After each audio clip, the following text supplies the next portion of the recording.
Sabiri nfuna omuntu omulungi nga daddy wange. Toyinayo go. Tugenda batuletayo something from the social media. We are going to get some stories from social media and bring them here for you to discuss and have a conversation with you. But there will be stories basically about marriage. Conversation starter. Gochirowozaako ki? What's going on? We watch the Gochirowozaako ki Kasiime Ann, but Kasiime Ann is an entertainer. Nga bamubuuza how she paid her bride price.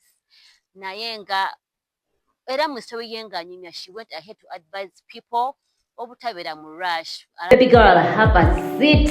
Yes, baby girl is married and that's proof for it. Auntie naffe wano omufumbo tasobya. Dia omufumbo tasobya. Oba mwami yakuba mpesi. It doesn't mean we are miserable. Give me the phone. Those things happen. It's not news.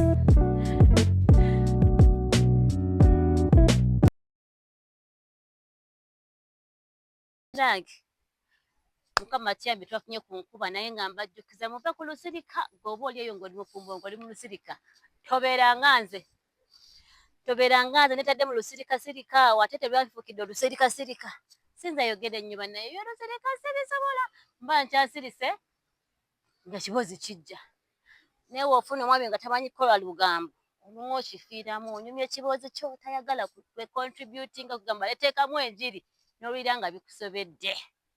But anyway, welcome back to my YouTube channel. I am Buffumbo, and on this channel, we are all about marriage, faith, and motherhood or womanhood. Yeah, tuchali mu Women's Month. We are still celebrating women this month, but as I mentioned before, to tell you something from the social media. We are going to get some stories from social media and bring them here for you to discuss and have a conversation with you. But there will be stories basically about marriage. Wechibe ekintu nga kiwadagana ku bufumbo, nga kirimu obufumbo, tugenda batukijjayo, nga tukireeta wano nga tukidiscussingako, nga tulaba kyekigenda maaso. Bannange, naye nga ebiri ku social media, first of all, before I go on, mbebaza nnyo abazze ku channel yange eno okubeera nga musubscribinga era nga mutulaba. Mbasiima nnyo. I appreciate you so much. Leero nga bwe bimanyi ebyokukola nga nkubira omuntu gwe nnina okukola naye nga era nakyo bolaba bagamba temubeera mu lusirika. Nze ndowooza bino byonna ekyabireese kubeera mu lusirika. Bw'oba eva ewaka ng'omwami akuwadde omukisa nga muli bulungi n'emirimu gitambula bulungi. Nagenze netadde mu lusirika lwesitasobola kati ngenze n'okutuuka nga ndi mu badiraaka nayo gwe nina okukola naye talabise. Naye mbajjukiza, when you call me n'ogamba mbuno yena oba story ey'okutuwa weyagala kutubuukinga, make it a point mugamba muno ogenda kujja ssaawa zino, jangu essaawa zino tukole tugende ku kirala. Tukitegedde. Make sure when you make an appointment, reaching appointment, or tukole. Obanga osazizzaamu program, munno mukubireko omugambe. Bannange sigenda kusobola kujja so that I can do something else or plan something else. Ala n'okubeeraawo munno tomugambye kwegamba. So, naye byonna ndowooza lwakuba naye anyway, producer sooka mpe ku ssimu yange nkubire ku mwami osanga n'addamu ku maanyi. Program etambule. Oba nsabireko olaba otya. Anyway, olusirika bannaye si lulungi muluveemu lusiba emikisa. But yeah, today on social media, what's happening on social media? Bannange! Tubirabe ebintu bitambula wano concerning marriage. Kyenjagala okikkaatiriza. I only do things about social media nga birimu things concerning marriage. Wekibaamu obufumbo, wekibaamu kugamba nga kikwatagana ku bufumbo, anything concerning marriage, we will be getting it out of there and we bring it here to start a conversation. Conversation starter. G'okirowoozaako ki? What's going on? We wakirabye? G'okirowoozaako ki? Naye nga perspective era gye tulimu ya bulokole, because we are a faith-based channel. Don't forget to subscribe, like, comment, and share to all your friends. Obagambe nti ku Babina's channel ekintu kikamuko. So anyway, twagenze okulaba leero. Si leero, like 2 days ago, twalabye nga baby Gloria is proposed to. Congratulations, baby girl. Mbadde nina okujja okwawagana amawulire nga tegannaba kujja kati manyi ba social media. You come, amawulire gayitako ebbanga tegakyaba mawulire. Naye nga social media ekutte omuliro because of that baby girl. Ha! Kati kubanga kikwatagana ku bufumbo mbadde nina okujja ne mba congratulating naye okimanyi baby Gloria mwana muto.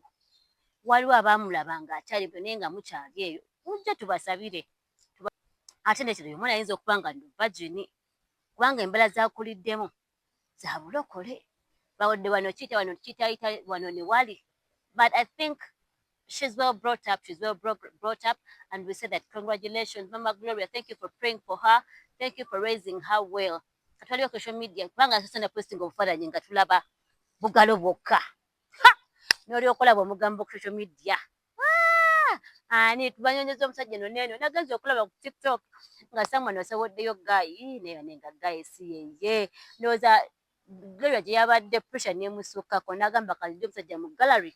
Kwe kumujjayo guy n'amutulaga naye okumanya bannanga abantu tetwewummuza bagenze maaso ne baddeyo nti omulimu guy gwakola gwego but I don't really think omulimu guy gwakola it matters. I don't think it really matters oba photographer oba kiki as long as there is love.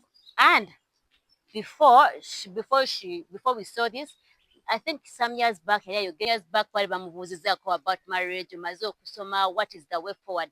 Then abaddamu bulungi ka clip kankabalageko wano katono mulabe her response on what she said about marriage. Naye nga tunabagenda bannaye nabalazeeko kumpeta. Mbadde nerabidde bannange no yempisa yange babisa mukyala njagala bajjukiza nti bano obufumbo tubukwasa maanyi era tuwagira nnyo abantu okubeera mu bufumbo era you know, they should be proud of their marriages. Kachobola batuzo no kwagaliza baby Gloria okumugamba nti congratulations. Era wanabanga crossing the bridge nga zeno mbafumbo. Tujja kumwanyiriza nnyo nyiri n'essanyu. Ne katulabe clip ngayogera about marriage. Ndo kufumbirwa kubanga batera okugamba bw'omala okusoma kikyolinda ate nze atagenda kukolera mu ofisi ya muntu empozi nga gyeringa egaba ssente eziwera nonja ate munsabire nfune omuntu omulungi nga daddi wange. Toyinaayo gw'olaba? Banji bendaba musabire nchuzinge bulungi. Of course the non-negotiables are God-fearing. You need to be a born-again Christian. There's no way we're going to link different worlds together. You need to be my friend, my best friend. You need to be supportive.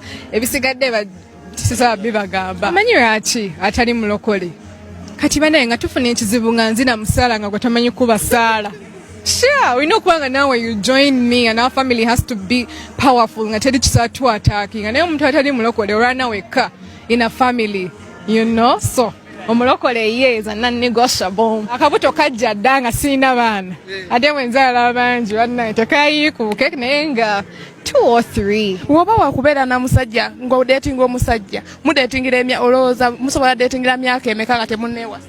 I think it depends on God's will. Naye I think omuntu ayina omumanya ebyaddala nti omuntu ayina omumanya for some time n'otayingira kintu n'obeera surprise all the time. You surprise but also not too long to ani gw'okooya tokooya abaana b'abendi owaayi ajje mumanye bulungi oba bigwera mu myaka ena oba ebiri yamanyi mwebali bambi sijja kulimba era ndowooza ngeri gye ndi mu limelight simbu ndi wakabi oba mbu banange ndi mulungi nnyo naye era omuntu abeera mu spotlight kyangu nnyo okuba ne line y'abantu. Bali muli beetabula kati ndowooza mwana mumulabye bambi engeri gy'ayogeramu olaba nti obufumbo abwagala era olaba nti baleka bambi akuze nga laba bazadde be nga bali na happy marriage. She's proud of her dad ate era nga akatiriza mbuno ayagala omwami ali God fearing. What is better than that? Tusabe nti bambi babeere God fearing era yababaawo any problem obufumbo bajja kufukamira ku mavivi babiri basabe okulaba nga ekizibu kigwawo. And that's what we want. That's what we would want for everyone. Ofuna omuntu ali God fearing anakutegeera era before you get into marriage you pray about your partner mukama akulage omuntu omutuufu tuleme kutawaana nnyo. Alright.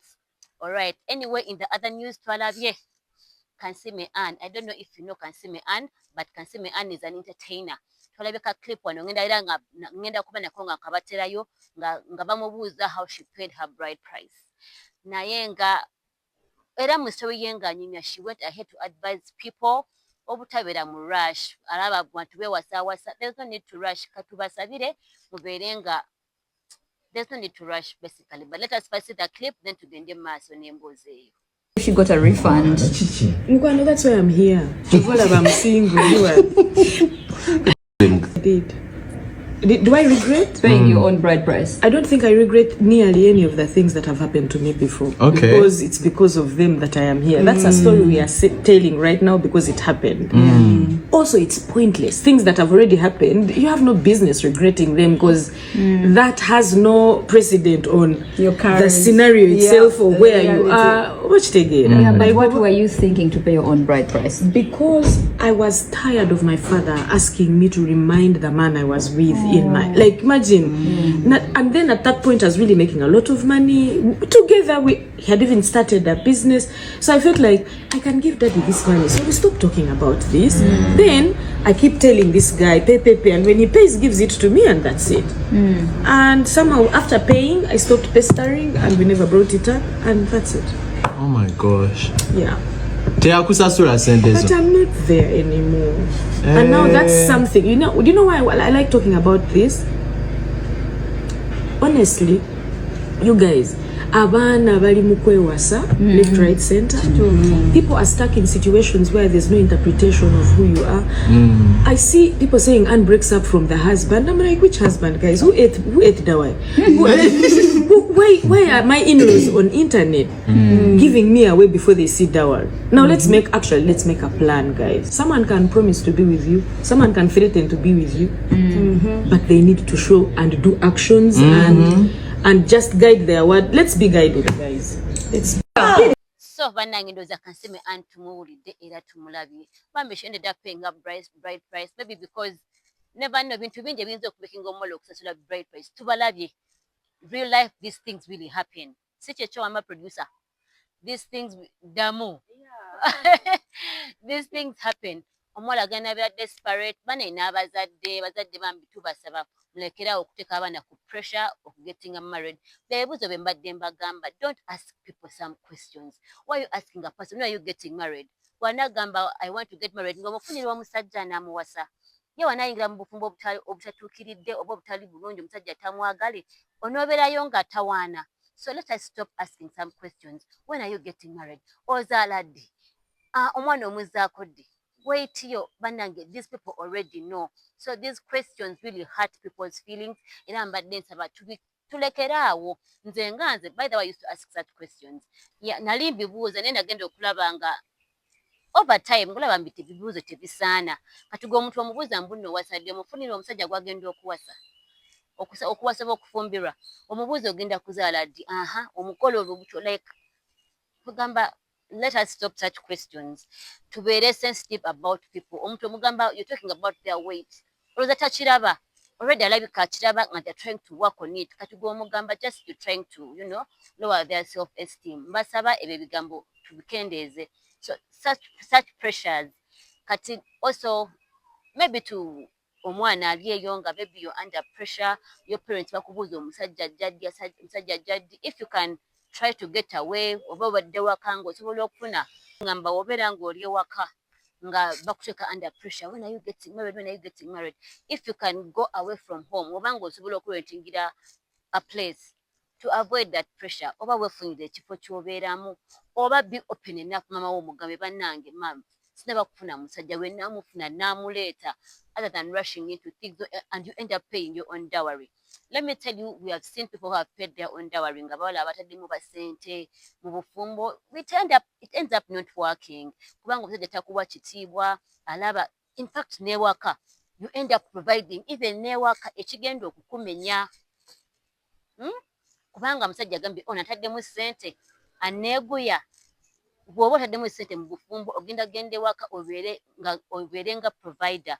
Omusajja tasobola kuleka sente za mmere olina ozirabira. Tasasula renti ogenda musasula kubanga amanyi onasobola kola ki kubisasula. So it's not good. Bible eri clear.